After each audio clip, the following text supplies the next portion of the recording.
He raped, he murdered, he stalked his victims for weeks, and then he vanished into the suburbs, into normal life.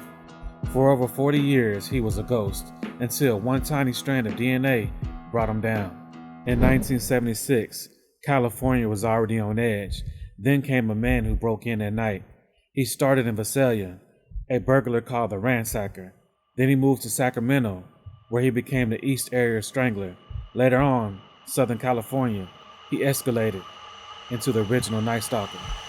What no one realized back then, it was the same man, Joseph James D'Angelo. Exploiting the fact that police departments didn't share information across jurisdictions, his attacks were like something out of a horror film.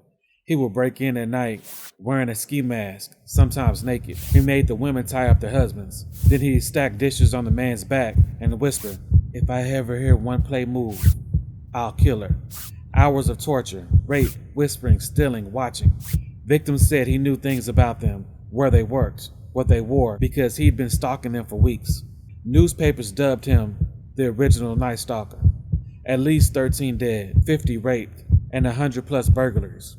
He was fast, he was brutal, and he disappeared in 1986 with no name, no face, no justice. Then came the revolution, genetic genealogy. In 2018, investigators uploaded his DNA to a public family ancestry site, GEDmatch. They built a family tree, connected distant relatives, and narrowed it down to one man, Joseph James D'Angelo, former cop, father, neighbor. He was 72 years old, living in Sacramento. He had attended police funerals. He had kids. He blended in. Police stalked his house at night. They waited until he tossed the tissue into the trash, and it was a match. When they arrested him, he didn't fight. He barely blinked.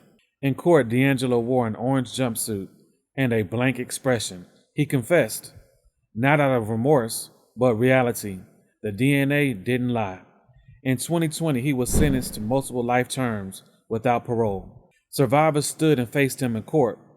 Survivors described what he did to them in front of their families, husbands, their children. "You were a coward then, and you're a coward now." D'Angelo didn't respond. The man who once whispered, "I'll be watching you," said nothing. For over 4 decades, he hunted families in the dark. But in the end, it was science and survivors that brought him to light. Joseph D'Angelo, the cop, the predator, the original Night Stalker, finally unmasked.